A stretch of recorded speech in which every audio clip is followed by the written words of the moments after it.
prepared to present additional witnesses from MJ Electric and the forensics expert. But, Your Honor, we also feel that might be or actually should be unnecessary given Sargent's failure to carry its burden of proof in its case, which closed yesterday. And I just wanted to briefly see the court would entertain a motion for a directed finding, and this would be just a brief argument based on sort of the big picture of what we heard and what we didn't hear. The preliminary injunction, Your Honor, and as the court is well aware of the law, is not intended to enlarge a plaintiff's rights or the issue merely to survey the fears and apprehensions or to soothe the anxieties of the parties. And their entire case up to this point, which is now closed, is based on conjecture, speculation, what they think might be going on, but there's no evidence that it is going on. They're seeking injunctive relief to prevent us from bidding on poor customers, but it's been very clear to date there is no evidence of a non-compete agreement. There's no evidence of a non-solicitation agreement for any of these employees, including Mr. Voss or Mr. Frame. There's no evidence that any of Sargent's trade secrets were taken, much less used, by MJ Electric and its operations. They are competing for new business. They are not interfering with any current contracts of Sargent Electric. They are simply, as far as the employees, they were all free to leave. They all had their reasons for leaving, and there's nothing stopping them from doing so, making those independent decisions. And as far as Sargent's forensic expert, he said, and I'm quoting, there's nothing in his report about thievery. All his report shows that certain USB devices were connected at some point in time since October 1st of 2013, and certain of those devices are currently not accounted for. That's it, and that's all. And so there's no evidence of using any trade secret information, using any of Sargent's confidential information, that any of it has been taken by Mr. Voss or Mr. Frame or MJ Electric. The evidence has been quite to the contrary, and the documents have shown that we're doing things, and I have used this term before, the MJ way. And we're allowed to compete in this market, as Mr. Guest conceded. And Mr. Guest seems to want some time because this may have had an adverse impact on Sargent's business. And I'm not here to debate whether there was an adverse impact or not, because I believe under the law, Your Honor, it's irrelevant. This court is not here to allay Mr. Guest's concerns and to give him time because this may have had an adverse impact. Certainly to the extent that there was some testimony that came in very late on these proceedings about Mr. Schumann and his hard drive. Mr. Schumann said it himself. They wanted to take a look at that. As long as he gets his personal stuff out of there may or may not be something on there. He's not using it. Happy to just provide for the proper mechanism, if you will, so his personal stuff, his family pictures, things for his daughters, etc., are taken off there. They can destroy it. They can take it, whatever they want to do with it, if there happens to be Sargent information on it. But the testimony was undisputed that he's not using it. So I may have already spoken too much, Your Honor, but because they have not, in my opinion, in our opinion, come close to satisfying their burden of proof by preponderance of the evidence in their case, we think this court can direct a finding, deny their motion, and we would submit proposed findings of fact and conclusions of law within 14 days for the court to consider. Can you respond? Your Honor, yes. With respect to what's been established and what the burden is, the burden at this stage is do we have a reasonable likelihood of success on the merits with respect to the claims? And then with respect to each of those claims, they likewise have specific elements. Let's start from the top, Your Honor. What we've heard is admissions from both Mr. Voss and Mr. Frame in connection with a breach of fiduciary duty claim, that they breached their duties of loyalty to Sargent Electric between January 14th and February 10th when they sat at Sargent and used confidential trade secret information of Sargent to breach those duties. They set up, Your Honor, a competing company starting on that date Mr. Voss, you heard say he specifically began covering his tracks by misidentifying documents in the system so Sargent wouldn't know that the information that he was using. He had access to every shred of confidential financial information we had that anybody at Sargent would know that he was A, using it, and B, sending it out the door. What else did Mr. Voss say with respect to trade secrets? And let's talk about Indiana trade secret law for a second.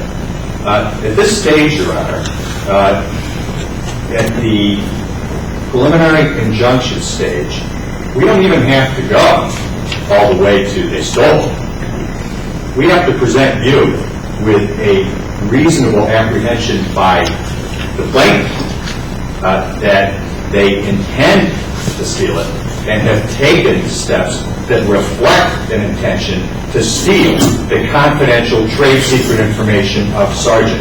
Have we done that, Your Honor? At this stage, in spades. In spades. Why? Let's start with the Go to Final Review, that business analysis. On January 10th, John Gorge, an employee of Sargent Electric, was asked by the senior executive in that East Chicago office, bring me the actual Sargent Electric financial results for 2013 so I can see them. Why did he want to see them? The testimony has been because I wanted to look at the numbers that would allow me to determine what segment of the market, Sargent's market, we could capture for MJ. That's the testimony. There's margin information that was included in that. Mr. Voss testified that the combination of having that maintenance information with a margin allowed him to do projections off our confidential financial information that would set the stage for starting a competing business in Northwest Indiana. That's an actual use, not a prospective or tangential use. That's an actual use of trade secret information in furtherance of the MJ case. What else do we know, Your Honor? That of these so-called missing devices, which now all of a sudden we're going to get back, which we would like to, and we're going to ask for that as part of our request for relief when this case concludes. But are they really missing 46? No. What do we know about that? That the individuals who left Sargent to join MJ took seven of those devices, and according to their own expert, plugged them into the computer system for use at MJ. That's theft. They took that. What did we hear from Mr. Schuman? Mr. Schuman testified that he put on his hard drive device, he backed up his backup. What's that mean? Everything that was on his Sargent laptop was copied onto his hard drive, and that hard drive was plugged in to the system at MJ on March 3rd. 6 days, well, strike that. The evidence showed, Your Honor, that on February 25th, one day after Mr. Schuman accepted employment with MJ, he decided to back up everything and take it to MJ. I could go on, Your Honor, if you wanted me to, but we had... At this time, I think we should proceed with the... I'm going to deny the motion, and we're going to proceed. Thank you, Your Honor. One other housekeeping matter, Your Honor, is at the beginning of the case, a request was made for a decision about separation of witnesses. We have multiple witnesses from MJ who are going to testify. I don't know if that rule is still in effect, but if it is, we'd ask that witnesses be separated. No objection, Your Honor. Mr. Andrews is here from the beginning. Sure. Mr. Brockville will be testifying. Okay. How many witnesses do you have? Today, our goal will be to get from Mr. Brockville and Mr. Nagy. Okay. And then tomorrow, we're trying to narrow the list, and we're working with counsel to do that. certainly tomorrow we expect to have at least one more of the former Sargent employees, and then Mr. Weil, the forensic. Okay. And Is this former employee going to testify to anything different than I've already heard? there might be a couple things, and that's why instead of having, and it's a fair point, Judge, and I'm glad you brought that up, because what I didn't want to do for the court is have, and I could, have four other individuals say that they were not provided, never knew that Mr. Voss was preparing for leaving, never solicited, applied, didn't take any information, not using any Sargent information. It's going to be, be very consistent. There's one employee who might have a little something to add, but and I'm going to talk to counsel about that. But certainly, if we're able to narrow that list to just one more employee, Mr. Weil, we certainly should get through our witnesses by the end of the day tomorrow. Okay, that sounds like a good Mr. plan. Dab, I apologize. I forgot. Mr. Dab is going to be a short witness. He's all from MG Electric. He's from Iron Mountain. Okay. He's working in the Crown Point office now. All right, do you want to call your next witness? Sure. Thank you. All right.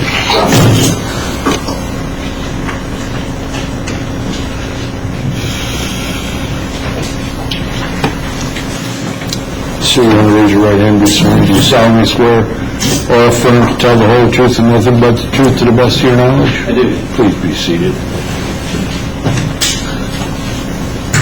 Good afternoon, Mr. Brownlow. Can you please state your name for the record? Eugene Anthony Brocklow. And Mr. Brocklow, can you please tell the court where you currently work? I currently work at MG Electric Company. And what is your title there, sir? My title is Executive Vice President. I'm responsible for the Industrial and Power Controls Division. And how long have you been with MG Electric, Mr. Brocklow? I've been with MG Electric since 2008. Before we get to your work experience in MG Electric, I'd like to take a step back. Can you briefly tell your court about your educational experience? Certainly, I graduated from St. John's University with a bachelor's in chemistry. I graduated from the University of Illinois with an MBA.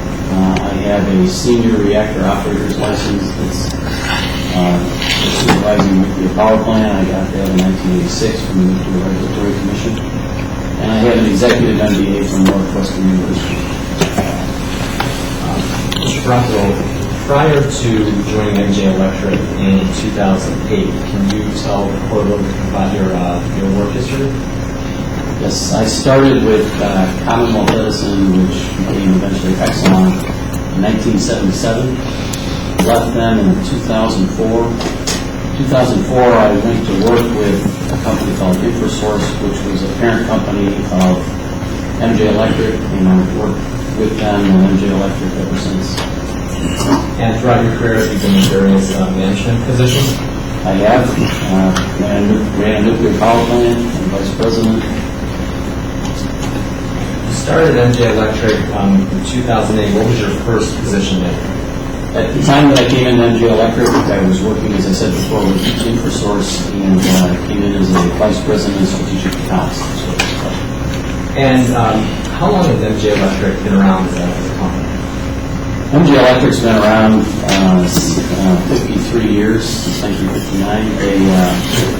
They actually originally were part of a company that began in 1924 as a less small electrical company. They've been around for 52 years. And where are MG Electric's corporate headquarters located? MG Electric started in Iron Mountain, Michigan. That's where its corporate headquarters are to this day. And they have several offices around the country. They have offices out east, in Marlborough, Massachusetts, which is near Boston, Shoemakersville, Massachusetts, or Pennsylvania. We also have a lot of offices in the Midwest. We have one in Chicago, Detroit, Green Bay, Wisconsin, outside Minneapolis, Cedar Rapids, Iowa. We also have an office in Farmington, New Mexico. It's associated with an account that we have down there with Public Service in Mexico. Can you, this is probably a very open-ended question by design, but can you just briefly tell the court the type of work that MG Electric does, what type of company it is? Sure. MG Electric is an electrical contractor. So you get electrical work put in, installed. We come to MJ Electric, primarily divided into two large businesses. One is what we call the utility business, which does transmission, distribution lines, works for utilities around the country. The second part of our business is the one that I'm responsible for, the Industrial and Power Controls Division.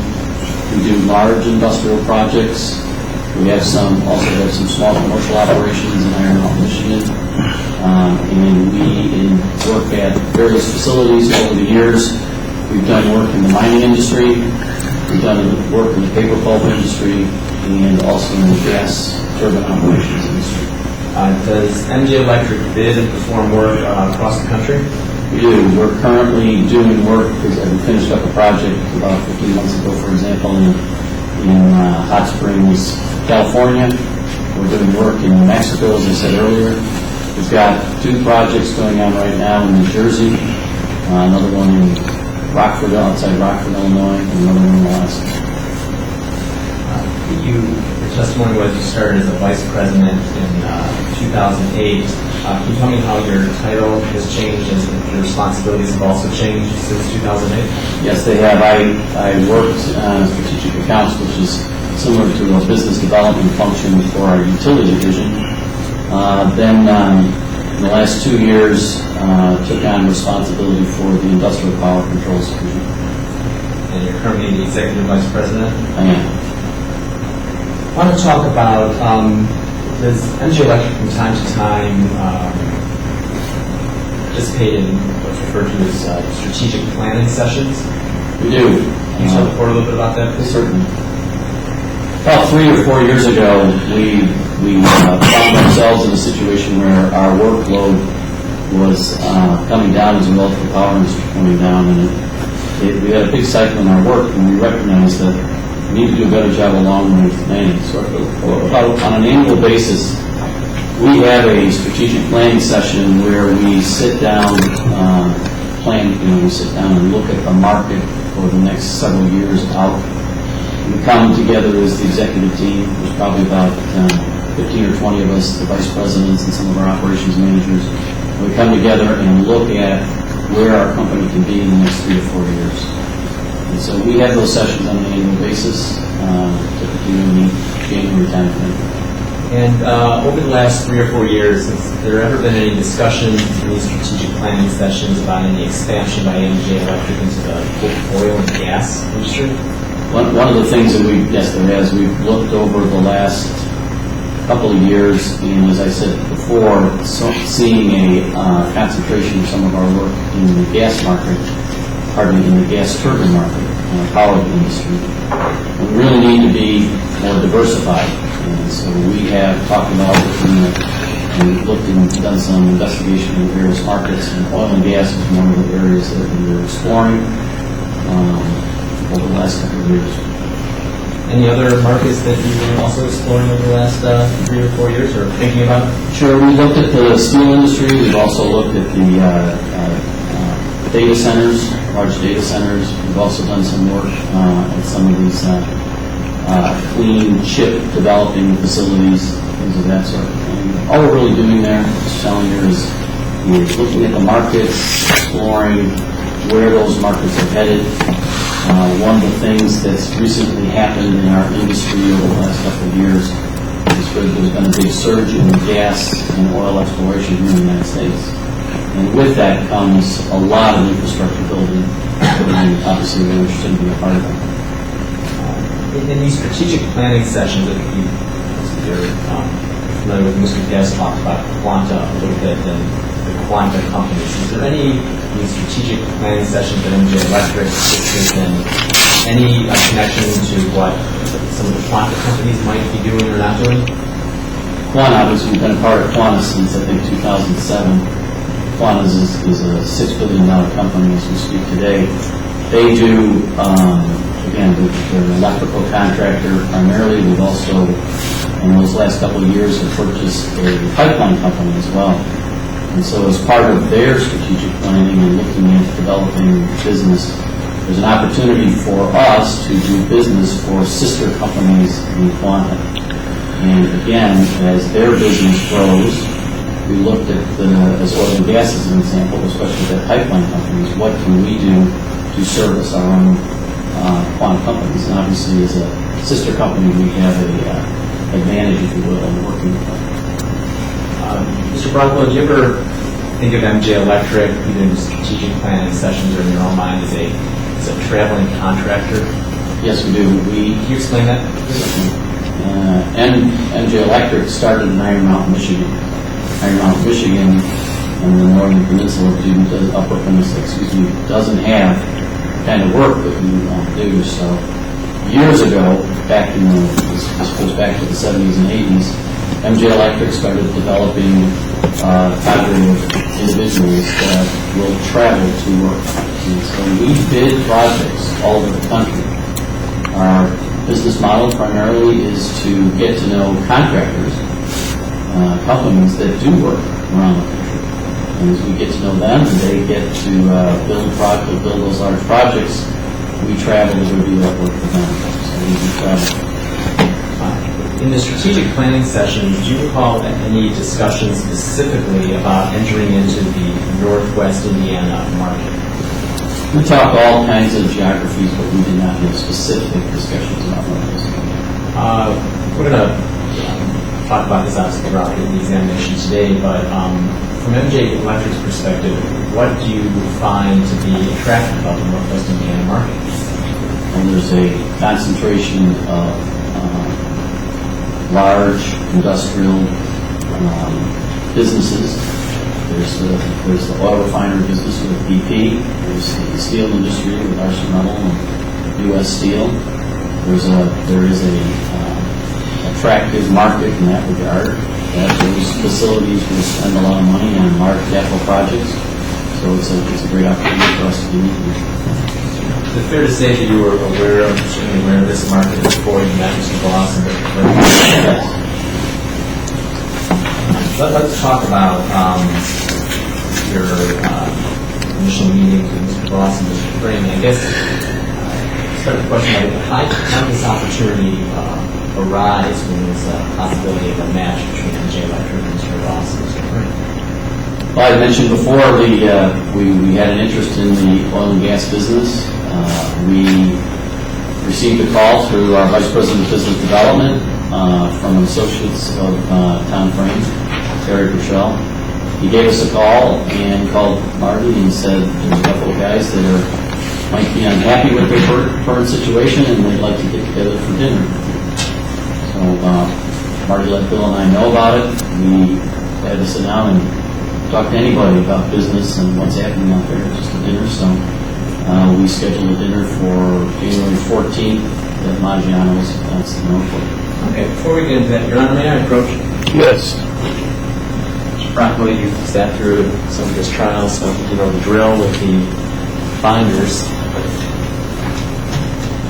A couple that may reference exhibits and then during the course of your examination. For now, if you could open up to Trial Exhibit 5, please. First binder, Your Honor.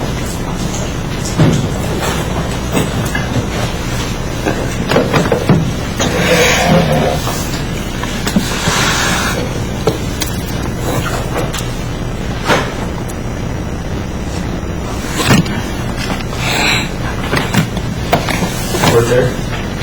Yes. Mr. Brockwell, taking a look at Trial Exhibit 5, do you recognize this document? I do. You mentioned that you received a call from one of your vice presidents, Mr. Sutton. Marty Sutton, correct. He drafted this email and you're copied on it, but quickly looking at this email, does this accurately summarize how the opportunity arose with Mr. Voss and Mr. Frank? It does. Let's move along to the January 14th dinner. Can you explain generally why you agreed to go to dinner and meet Mr. Voss and Mr. Frank? Well, as you can see in that email, they were planning to wanting to have a conversation with us about business, and we really never pass up an opportunity to sit down and talk business. It was really frankly a no-brainer to try to some colleagues in business. Can you tell the court who attended and generally what was discussed at that January 14th dinner? At the dinner was from MJ Electric was myself, Bill Nagy, and Mark Sutton, and then Tom Frame and Jim Voss from Sargent. We discussed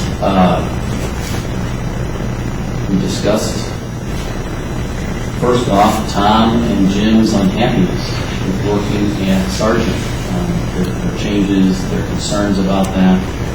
We talked generally about the marketplace, what goes on in their business. We talked about how we do business.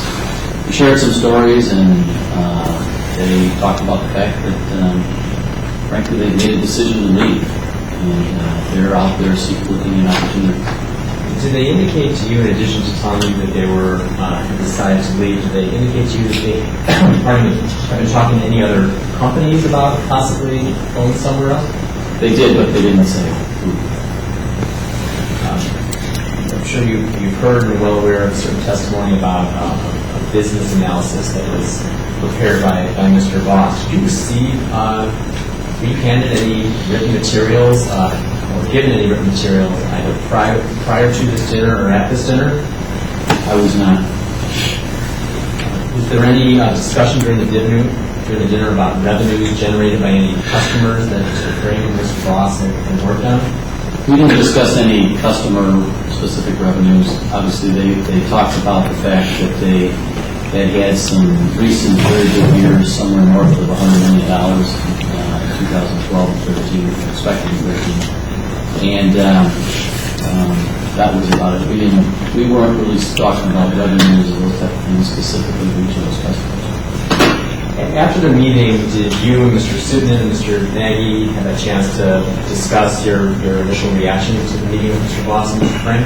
Yes, I was a bit surprised at really how forthright both Tom and Jim were, that they were, had made this decision they were moving out and looking for some feedback from us and our interests. But at a dinner like that, you don't really know how your colleagues are thinking either. So we were cordial. We thanked them for a nice dinner, said that we would be in town in a couple of weeks and we want to get together again. Bringing two of those individuals into our company at that level is significant for us. So we got in the car afterwards. It turns out I was driving back to the hotel or the plane. And we talked about it for a half hour, and both of them, including myself, were enthused about this. So we made a decision that we want to look forward to this. The challenge I have, of course, is I need to pass the hires of that magnitude. We have to pass by the executive, our president, and the other executive vice president. And was another get-together scheduled with Mr. Voss and Mr. Frank? We were going to be in town the week of the 20th, I think it's the following, and for our strategy planning session. And so both Marty, who travels a lot, and Bill and I, who travel a lot, we're all going to be in town anyway, so we said we'd like to plan on getting together sometime that week.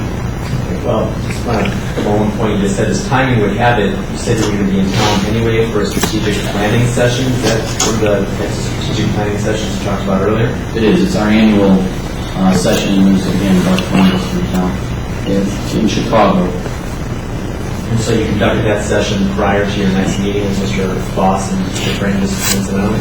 We did. The meeting was already scheduled. It was Tuesday and Wednesday and Thursday morning session that was planned. So the date of the next get-together with Mr. Voss and Mr. Frank was what date? The next get-together was January 23rd, which is a Thursday. Okay, so about 9 days after your original dinner. Why is there a desire to move quickly to schedule the next get-together with Mr. Voss and Mr. Frank? I had, as luck would have it, I guess, I was that Friday, which I think is the 17th of January, I'm going to finish up with what we were doing in the office and was heading home and thinking about who I need to touch base with. And frankly, I called Jim Voss, see how they're doing. I had talked to him since, and I wanted him to know how interested we were in getting to move forward and have further discussions. And I got on the phone with him, and it was clear in my mind that he was moving forward rapidly with the other suitor. So obviously I was concerned about that. Individuals like Jim and Tom out in the industry, if that word gets out, there's going to be a lot of other suitors looking for these guys. And so it's important to move forward.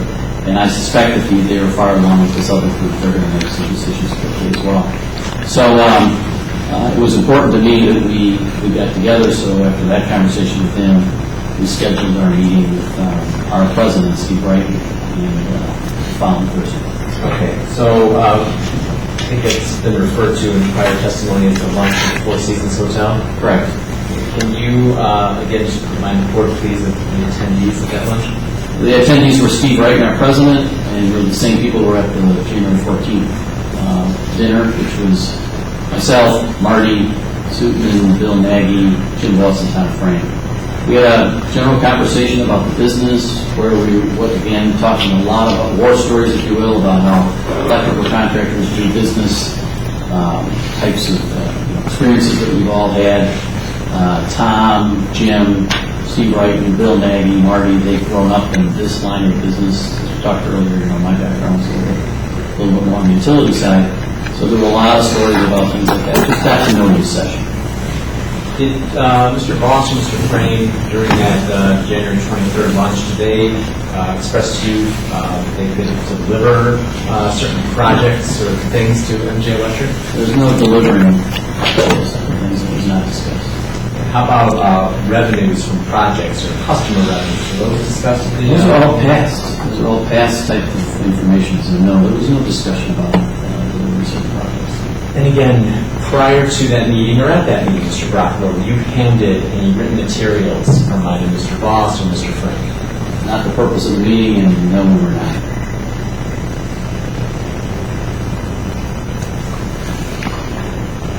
Prior to the January 23rd meeting, had MJ Electric ever prepared a specific business plan for the Northwest Indiana market? No, they did not.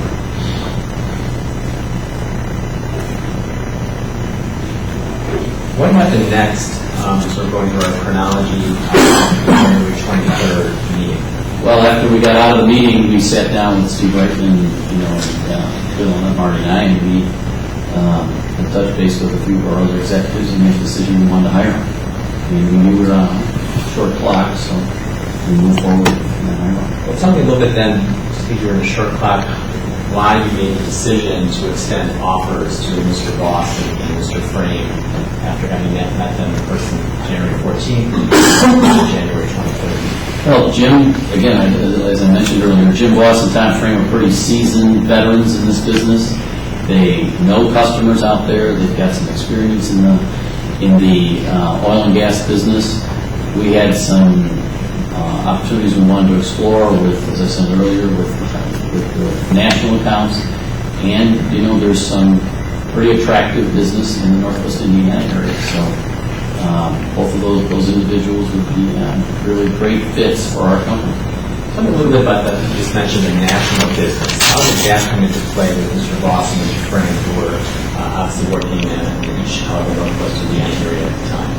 Jim and Tom had recently finished some very large projects. They themselves had worked outside Northwest Indiana. They themselves had experience working in not just the oil and gas area, but in other large industrial projects.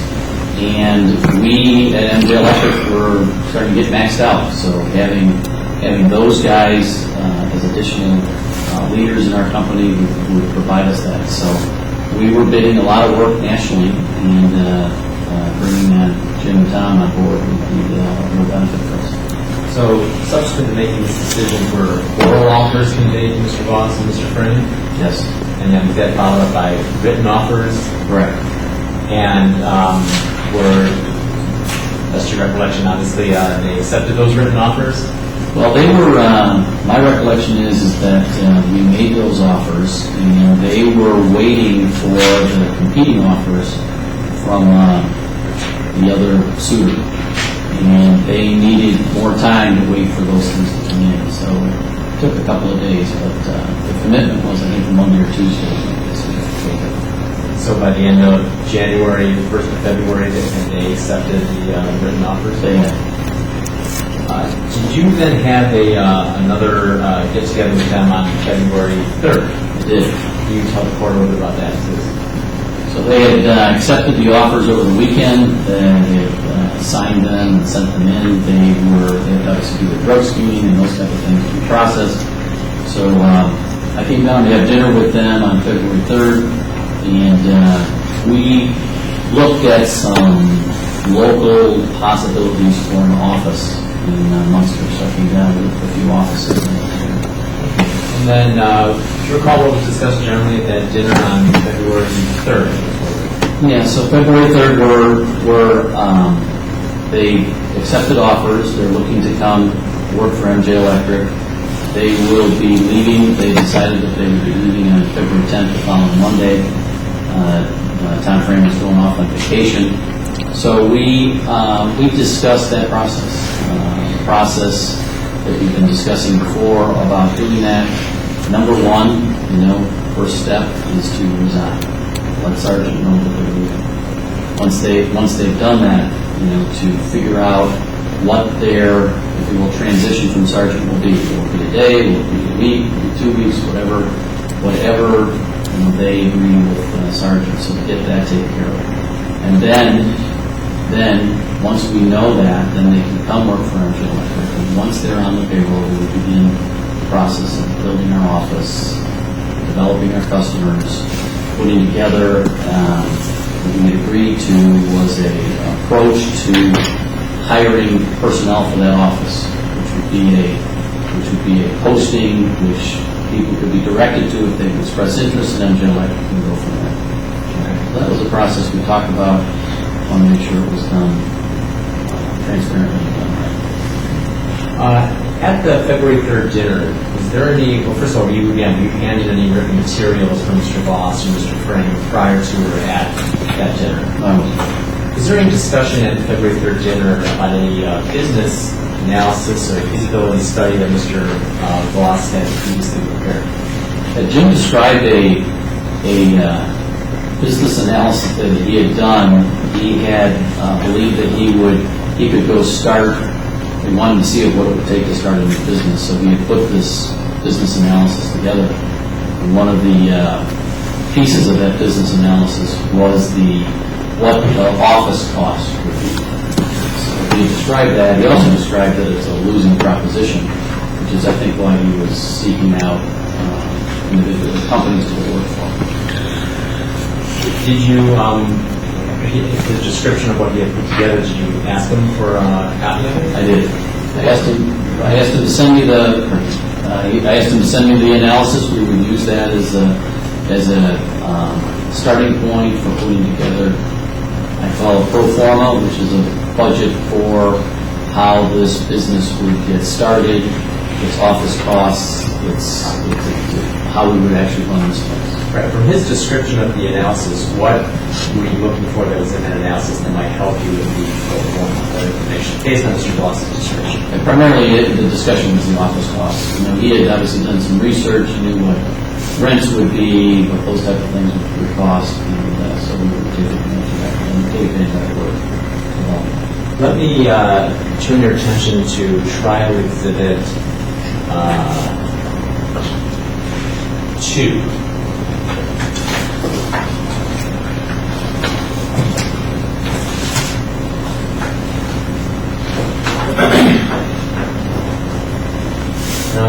Trial Exhibit 2, I think, is in the same binder as the first survey that I Mr. Rockwell.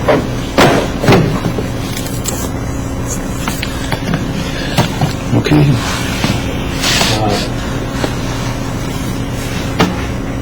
Mr. Brockwell, did you receive email from Mr. Voss or from Luke Voss on or about, well, actually, February 5th, where were you, Mr. Brockwell? February 5th, I was on, I don't know the exact time, but I was on an airplane heading to a meeting in Las Vegas. Okay. And on February 5th, while you were in Vegas, did you receive an email from Luke Voss? I did. Okay. And did it purport to be attachments to the email? Yeah, you see it right here. This is the email I received. Okay, were you able to open those attachments on your phone? No, in fact, I attempted to open it on my phone and my iPad didn't open. I called Jim and said, hey Jim, this thing came through. I spoke to Bill, Maggie, he also couldn't open it. I figured it was, something was messed up with it. So he said, yeah, I'll send you something different tomorrow when I have the Excel file. So he said he's tried to send it somehow through Google or something. And that's why we didn't work. Okay. Can you close that, Mr. Brockwell, and open in a different binder, trial exhibit 62, please?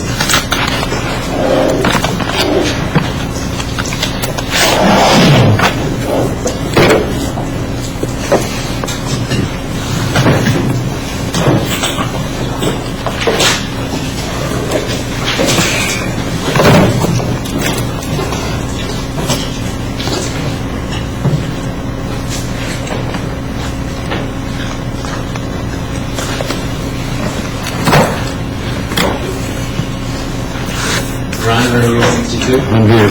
Mr. Brockwell, I'm ready. Sure. The first page of 62 is, you sort of learn, as in our day and age, seems to be 3 different emails, and then there's an attachment. Do you recall receiving an email on February 6th, approximately 8 a.m., from Boss Laura at Comcast.net? Yes, Okay. And were you able to open the attachment to this email? I was. And the pages that are behind the email, trial exhibit 62, recognize these are the pages that were sent to you on the morning of February 6th. I do.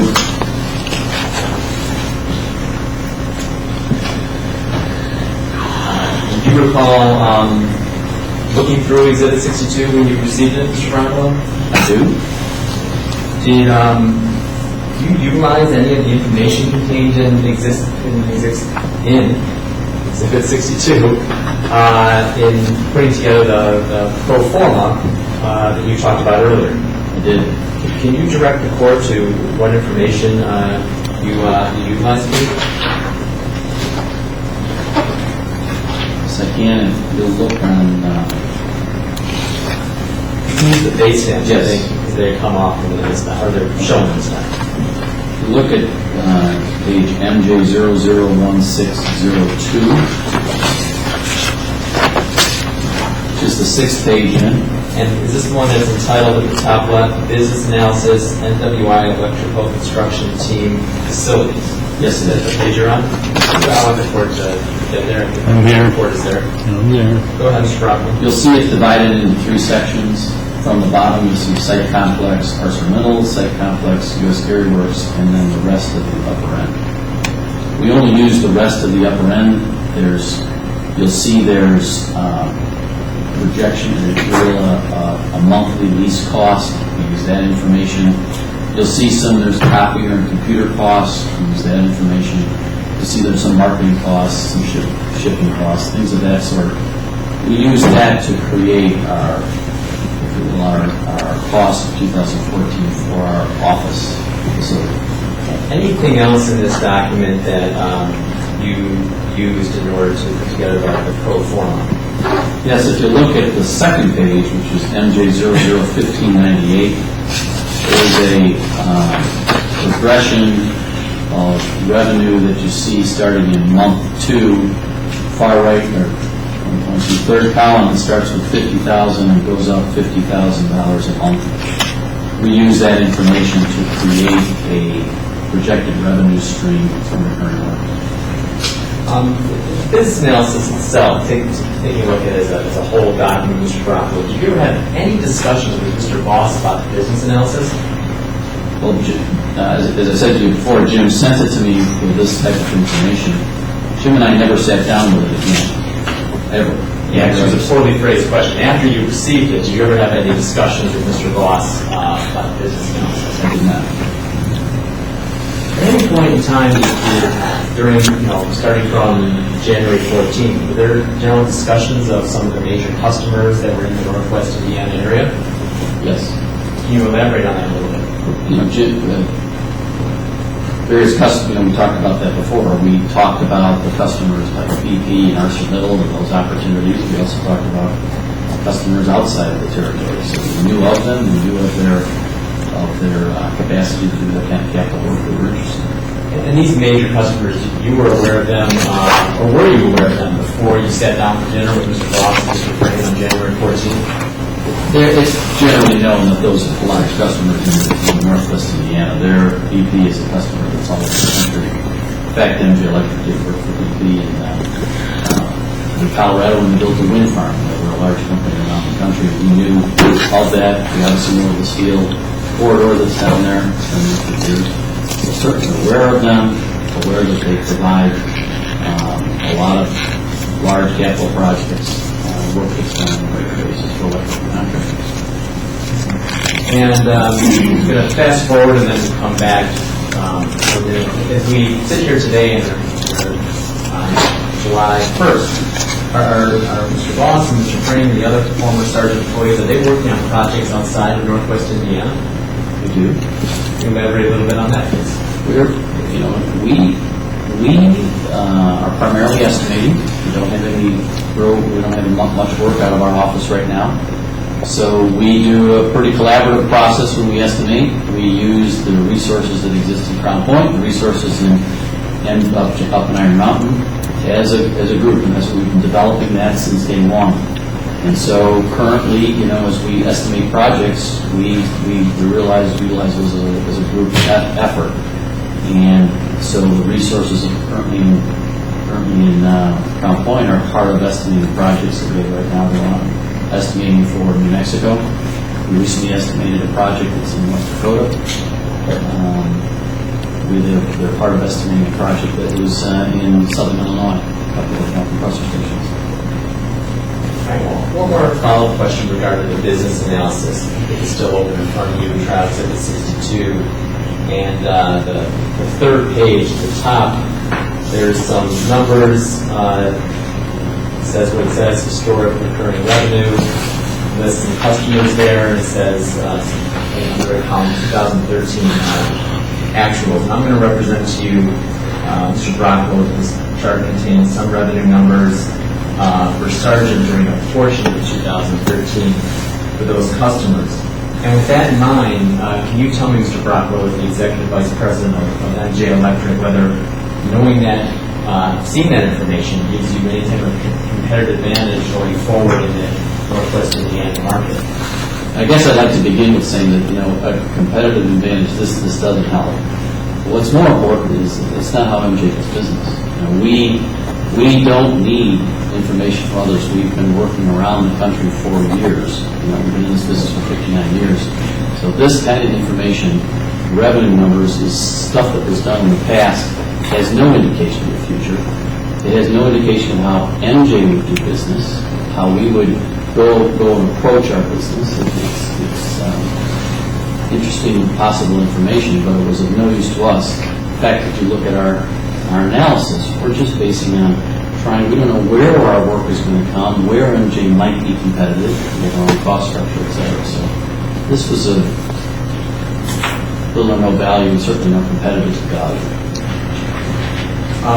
Does MJ Electric reveal their revenues from certain customers? I would not say we would reveal that. Is MJ Electric a public company? It is. And so revenue numbers are revealed or published from time to time? They are. And you look at this, and this is, you interpret it, or I guess based on my representation, as past results. I do. Did Mr. Voss or Mr. Frame make any promises to you as far as any revenue that they could generate from these or any other customers? No. Any guarantee whatsoever? Any target that they were going to shoot for? It did not. What did they tell you that they were going to do with regard to these customers that they've been working with in the past? They're going to go and pursue business with them. They're going to learn, and that's part of our process, is to understand how MJ Electric does business. They go up to Iron Mountain and figure out how we do it, and with their talents, their abilities to operate and run this kind of work, we're going to get together and go and pursue customer work there and all over the country. And as you sit here today with the Crown Point branch that has been opened up, who are you competing with in this market in Northwest Indiana? Well, we're competing certainly with Sargent, we're competing with Higher Electric, we're competing with a variety of other contractors in the area. You're just trying to phrase it this way, you're trying to get a piece of Sargent's pie, or trying to get a piece of the big Well, pie? we recently did a project where there was a dozen electrical contractors on it. So we are getting a feel for the market and a feel for where we can be competitive. How did Jim and Tom's experience in the Northwest Indiana area impact MG Electric's decision to give it a shot in Crown Point, Indiana?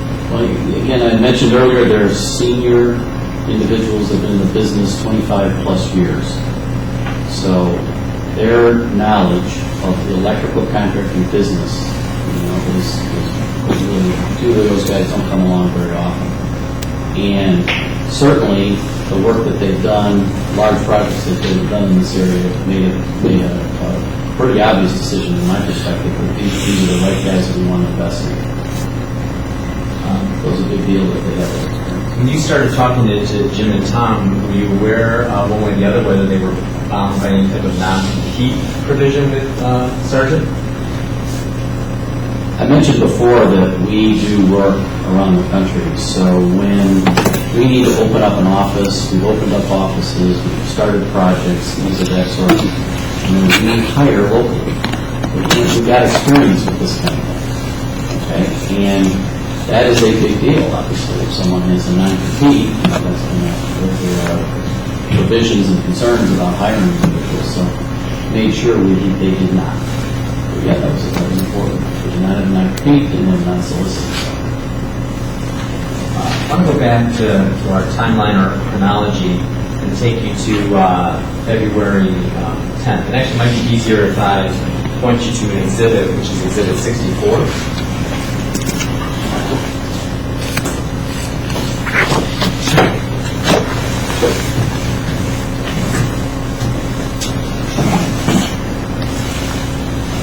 Before you're on?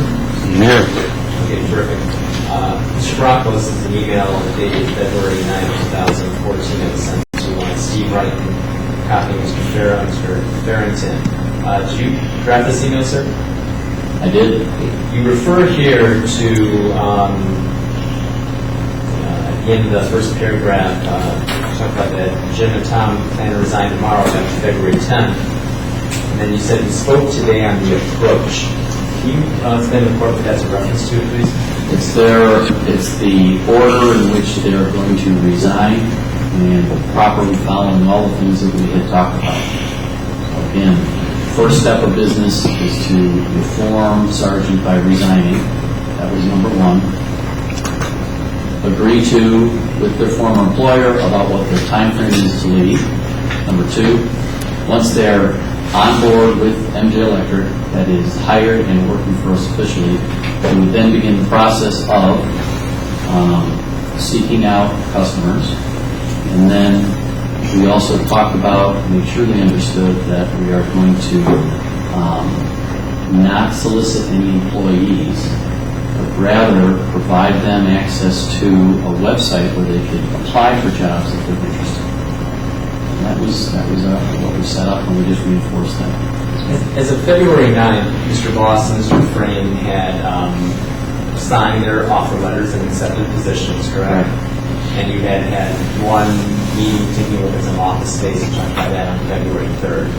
But as of February 9th, Mr. Brocco, is there any concern in your mind that either Jim or Tom might actually stay at Sargent? Yes. Can you explain why? Jim, as I said before, while we were moving rapidly, Jim and Tom have some, wonderful, great experience in the business. They're just really knowledgeable of how the business is run.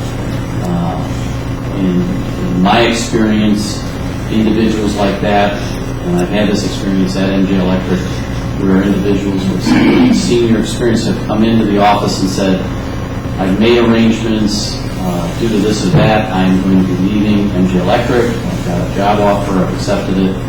And I've been in a position where I've sat them down and talked through what their concerns are, made some changes in their compensation structure, made changes in maybe what their job responsibilities are, and been able to keep them. People find it difficult to leave their current employment unless they have good reasons. I fully expected that that kind of thing might occur. In addition, and people have done that. They rescinded their acceptance of their offer. They've done that to me. Hasn't worked every time, but it's been an experience that I've had. So until they're collecting a paycheck from MJ Electric, I wasn't convinced. Okay.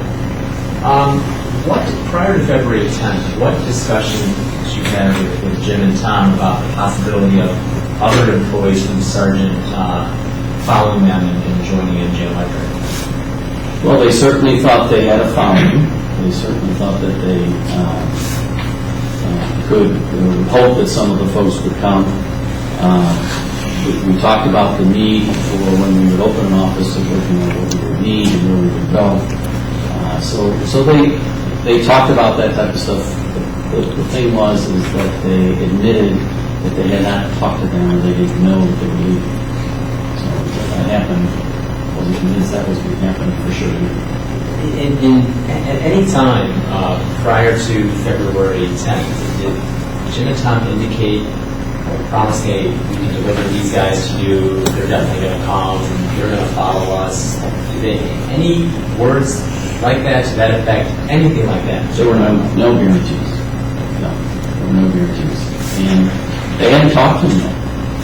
So, their leaving can leave openings within their Sargent's organization, which would be opportunities for them as well. So, that's typically how things happen.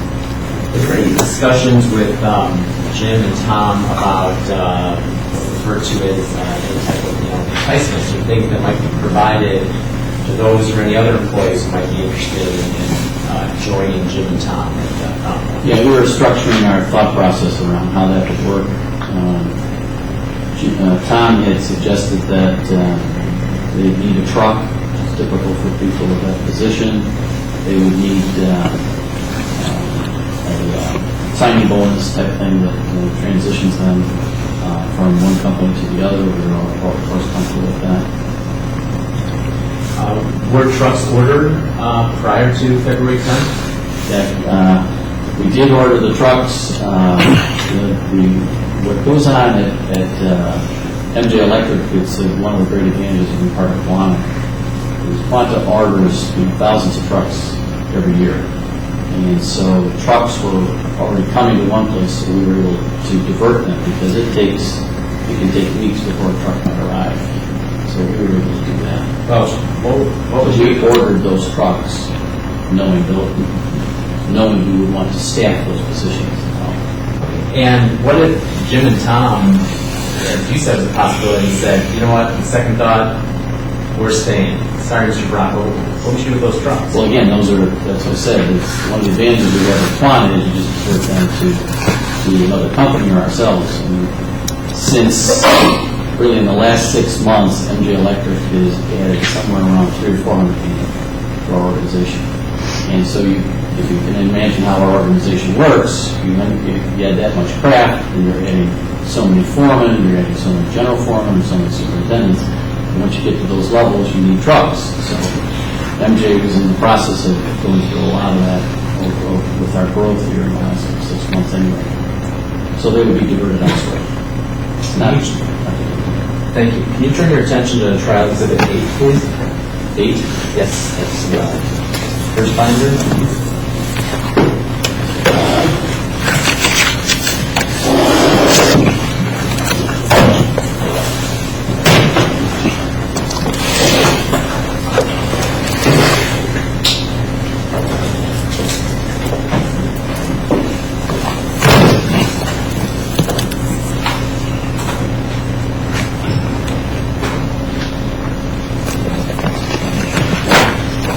Brock, will you about Trial Exhibit 8 in front of you?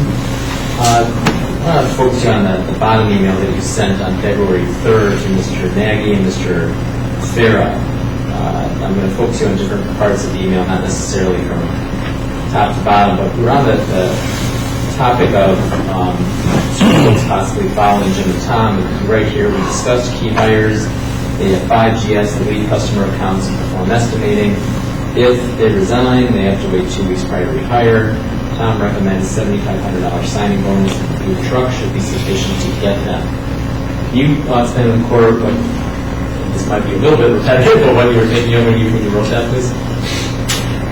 Well, as I said, we discussed the key hires. We had discussed the need for our organization that we were going to start with, which was going to be 5 GFs.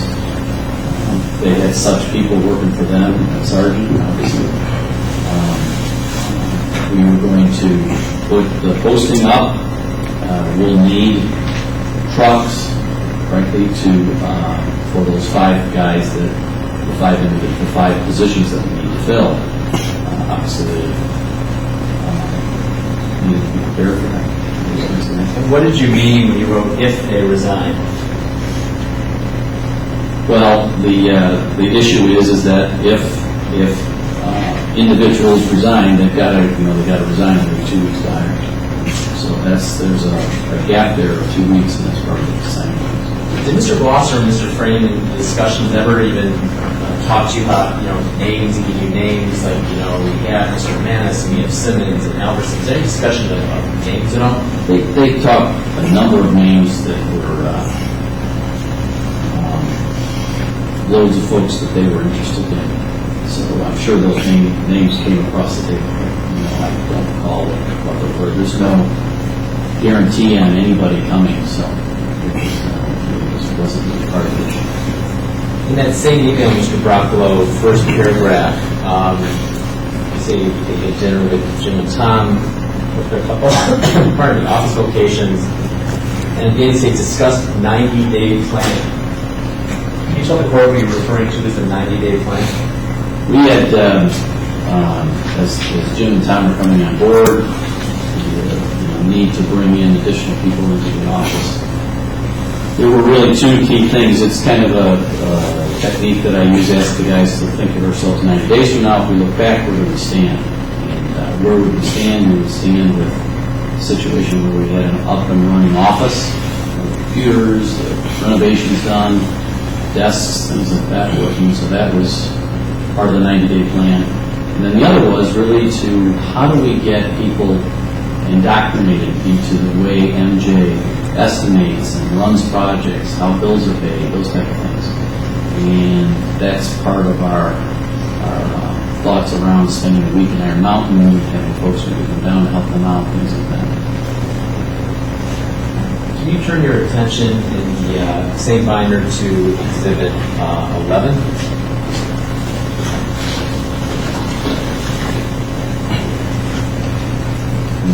This is an email from Mr. Farah that you were copied on. We talked earlier about the hiring process. Can you explain to the court what Exhibit 11 shows? Well, what Exhibit 11 shows is the process by which someone applies for a job at Energy Electric. They posting out there, they go to the website, they send a resume, and send a resume to that position, and just fill out their thing that's on the website.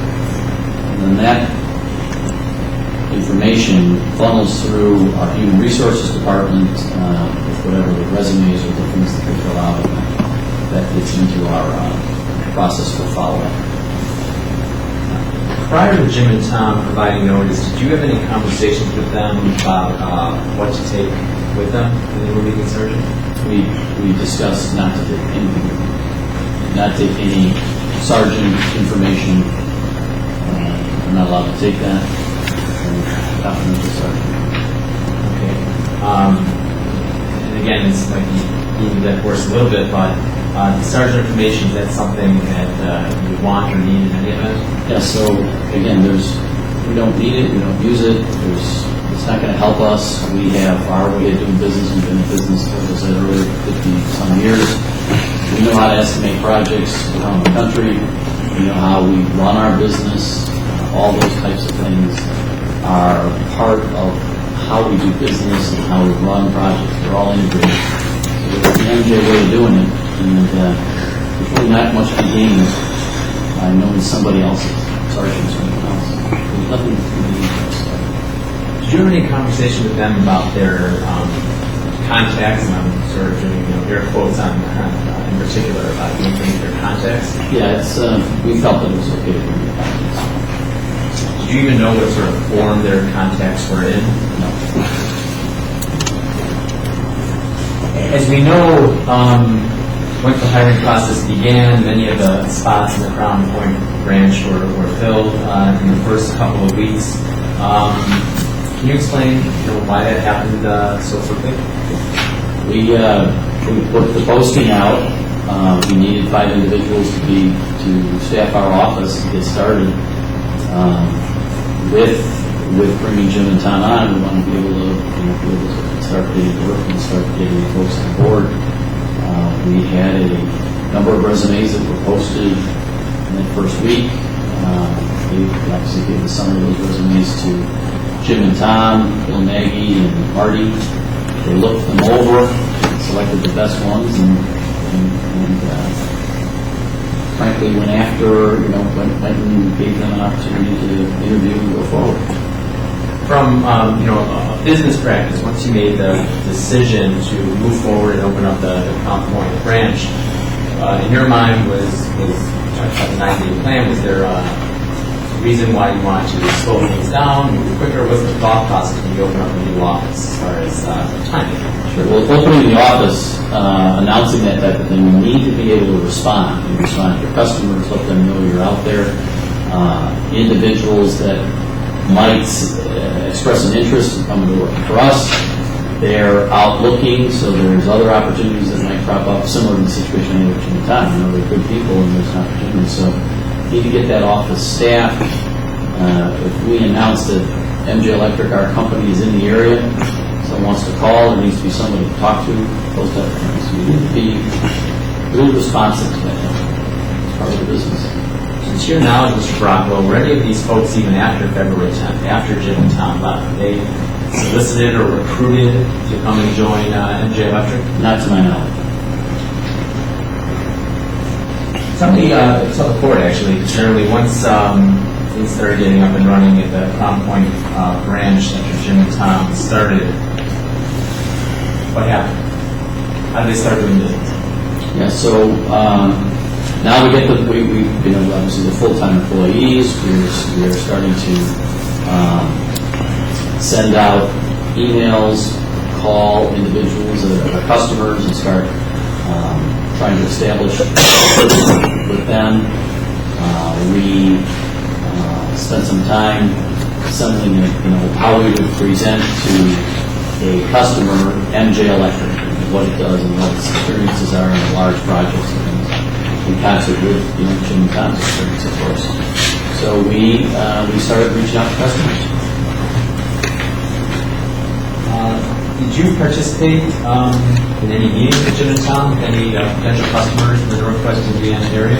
Yeah, our expert in business development, Marty Stutman, and I did attend a few meetings. I can recall one with Lance Dietland at BP.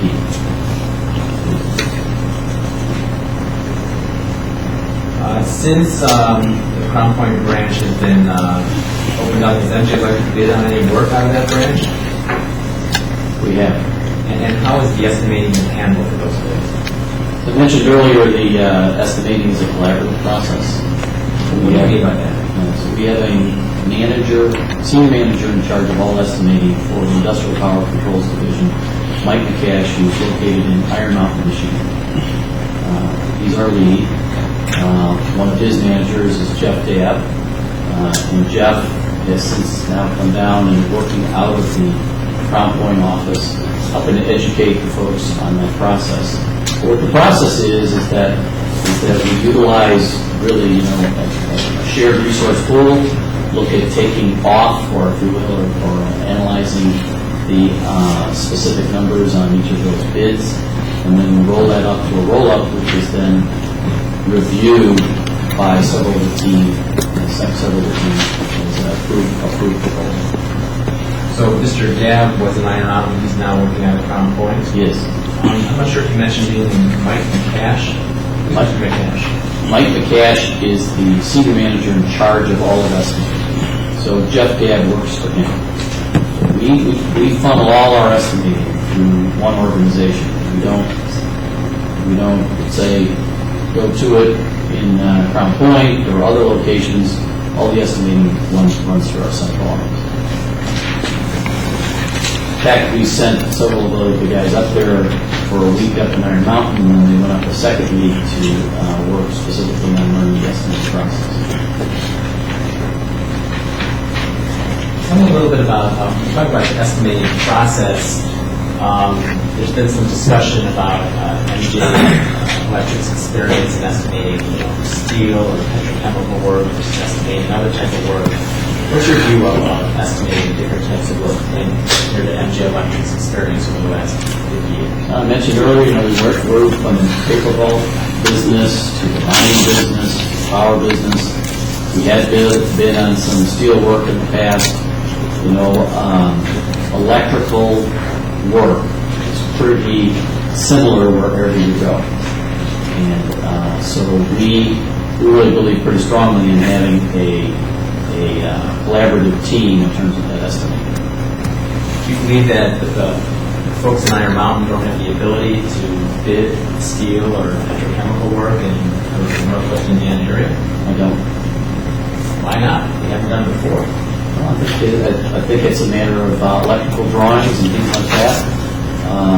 They're looking it over and understanding how things get installed and things like that. We've bid before.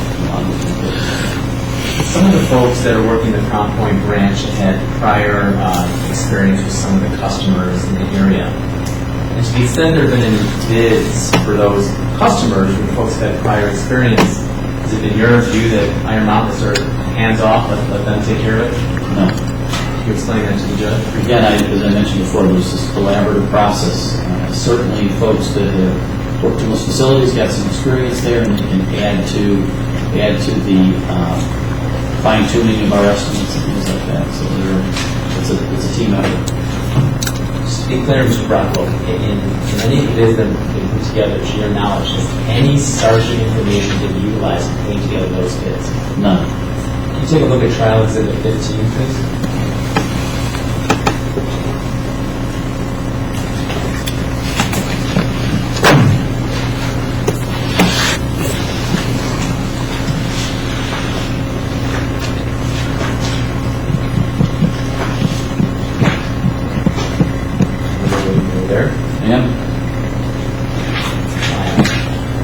Exhibit 15, Mr. Brockwell, the first page is a letter containing a bid to Mr. Welker on Montasol, line 18. There's a couple other pages behind that, and there's a page called the pricing recap sheet. But were all these pages, this whole document, sent to Mr. Welker? No, this document was created as part of our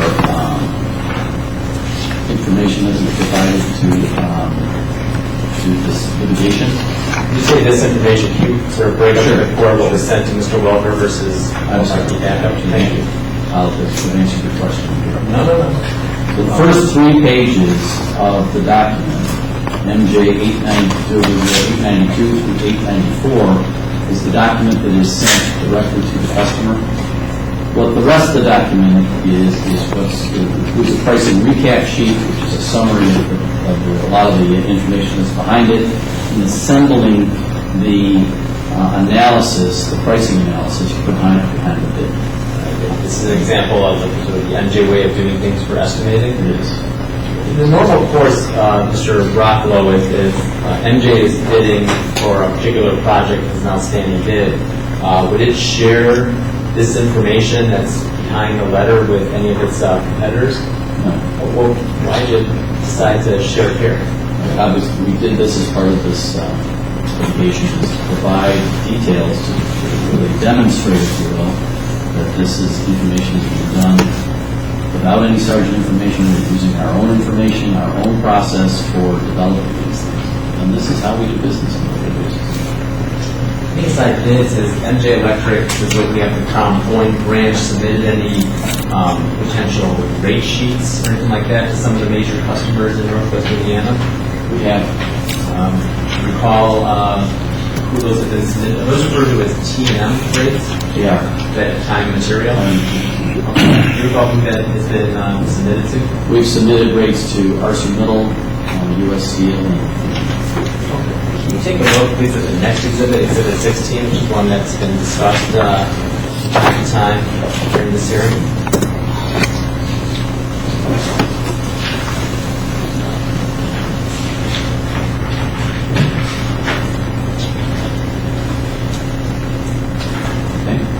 Do you recognize Exhibit 16? I do. It's the proposal to ArcelorMittal. Now, in this exhibit, Mr. Broccolo, there is information that has been blacked out or redacted starting on page 2. Do you see this? I do. Can you explain why that information was redacted? Well, we're in the process of submitting these rates, and it's not comfortable with showing them to a customer while we're in the middle of a proposal. You mean a competitor? Competitor, excuse me. Apologies. I was a customer once. But you're giving this information to a customer. You consider this MJ Electric's confidential information? Unfortunately, these types of things with our customers they're not labeled confidential because they are times where they're shared. We can't make something confidential with a customer. Something that won't be accepted.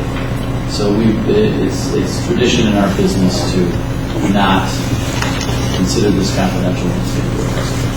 But it doesn't mean it's not to be shared. I don't want to share these things with competitors, I would just say. When you're competing for open bids.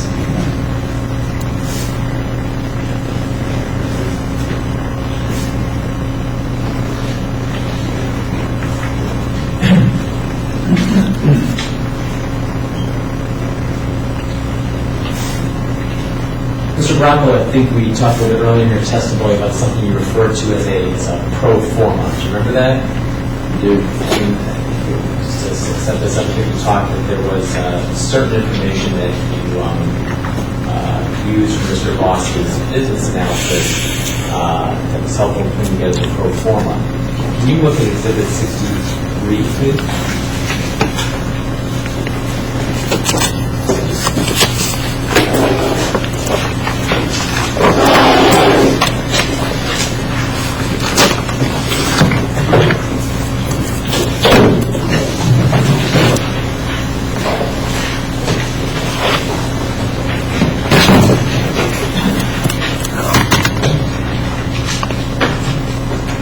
There, Mr. Brian.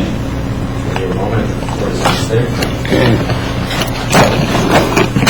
Mr. Broccolo, do you recognize Exhibit 63? I do. What do you recognize it as? It is it's labeled the pro forma. It is specific terms. It's our forecast for our financials for 2014 for our Crown Point office.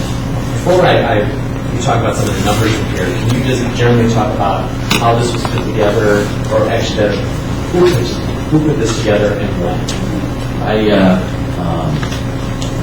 took the information that was provided by Jim. I sent it to... Let me stop you there. The information provided by Jim. What information are you referring to? The business analysis that Jim Voss created. I used the information that I described earlier in that exhibit associated with the office costs. And I sent that to Jeff Campbell, who gave it to Ken Mays. Ken Mays began creating this document based on two principles. One is that we would, if you can look at this page here, we would have a gross profit of 0. So if you see that in the middle of the page, you'll see number 732,134. Below that is a gross profit of 0. The principle behind that was that, and then also we had a principle that we would have approximately 9% gross profit. Okay, I'm trying to break this down. First, I want to just quickly have you flip back just still keeping 63, and just go back to 62, and the top email, you get an email from yourself to Mr. Campbell on February 18th, at about 6:18, you see that? I do. So that's when you forwarded it to Mr. Campbell? And then you have some follow-up telephone communications with Mr. Campbell and or Mr. Mays? I did. I did that with Jeff Campbell, who transferred it on to Ken Mays, and that was what I just said. The premise would be the home office costs, the gross profit of 0, and the 9% profitability on projects. Two things I want you to direct the court to that I want to make sure are clear. First page of the pro forma, Exhibit 63.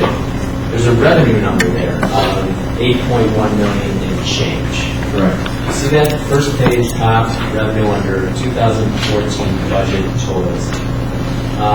How did you come up with a number of $8 million as target revenue for Top Point Branch in 2014? It was backed into based upon the cost that I just described as 32 And assuming what type of profit margin? 9%. Now, also you talked that you used some of Mr. Voss's estimates for office costs in his business analysis and helping you put together the pro forma. Can you direct the court to where that's reflected in Exhibit 63?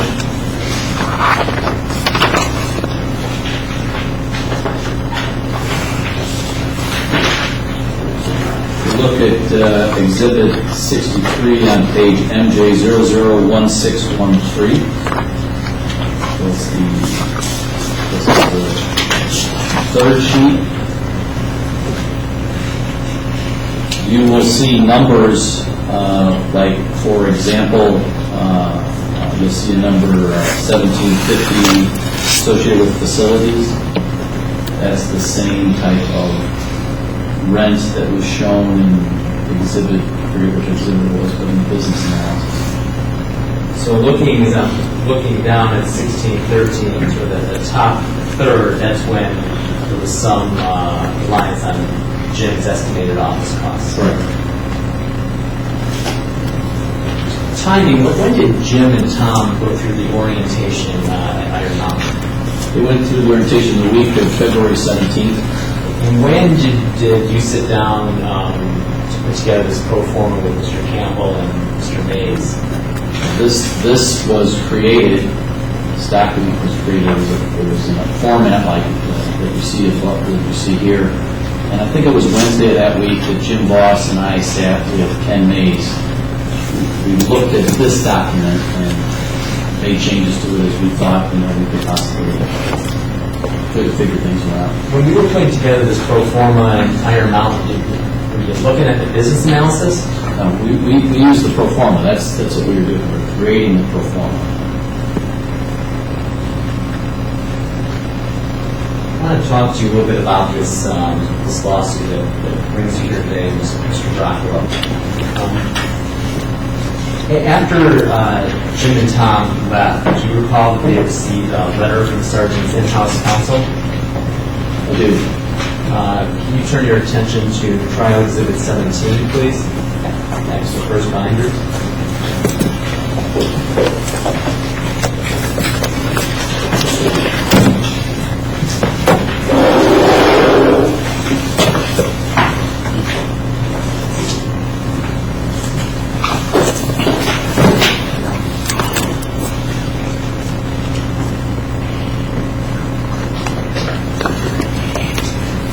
I am. Is this the letter you're just referring to that was sent to Mr. Frame on or about February 14th? It is. And do you recall, when you heard about this letter, how you responded speaking with Jim and Tom about this notice or this letter? Well, they were obviously upset, and I tried to calm their fears that, MJ Electric was going to back them up. I told them that we need to make sure, that obviously there's no information that they've taken in information, that we will we'll work together to make sure we get through this. And context to that information. We'll get some professional advice in Wisconsin, etc. Let me turn your attention to trial exhibit 66, Mr. Brocco. Sorry, went to the last switch to move on there. I apologize.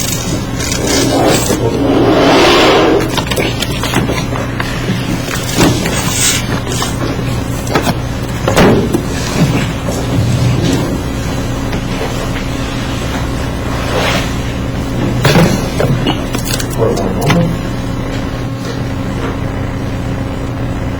66, Your Honor. Okay. 66, Mr. Brocco, is an email chain. Bond, Mr. Voss, says, here's my letter. Bond, yours look the same. And then you write an email to Mr. Wright and Mr. Pera referring to the letter. I want to direct your attention, Mr. Brocco, to the last couple sentences of your email. You said, I spoke to both Tom and Jim today. They continue to follow the, quote, high road as we discussed. Thanks. What are you referring to with the high road? Well, the high road goes back to our original approach, the types of things that we talked about before. Number one is we're not taking any confidential information. MJ has no use for it. They don't have any use for it. They know the business, no need to bring it, and they obviously are not doing that. Secondly, our approach to customers, we would not be interfering with any of the current work. Begin our process, begin to know the customers, begin to do some electric, begin trying to bid on new work. And then third, the employees, we wouldn't solicit them. We would direct them to the website as they expressed interest in our business. And frankly, that was our approach from the very beginning. It's an approach that we've done elsewhere around the country, and continues to be our approach today. Mr. Brocco, you're certainly aware of the allegations that have been made regarding the former Sargent employees allegedly taking certain information with them. You're aware of those allegations? And what type of investigation, if any, has MJ done or authorized to determine if any Sargent information is being used by any of the MJ employees? Well, obviously, as a result of this litigation, we've been involved in all this type of thing. We don't have any of the data. The information, no Sargent information is on our computer system anywhere. We're not using it as part of our business. But we sat down, talked to counsel, and talked through what we need to do to insure ourselves, double insure ourselves, if you will, if that's done. So we hired outside independent investigation group out of Deloitte and conducted that investigation on that. I've asked counsel to touch base with each of our employees and make sure that there's nothing on their computers, and the Deloitte folks have verified that as well. So that was a pretty comprehensive investigation.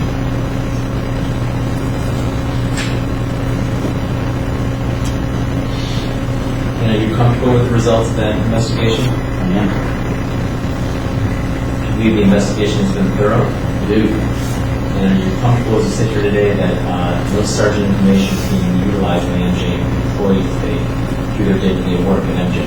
I am comfortable that there is no Sargent information being used by our business. It's not part of the way we do business. So we are not using Sargent information.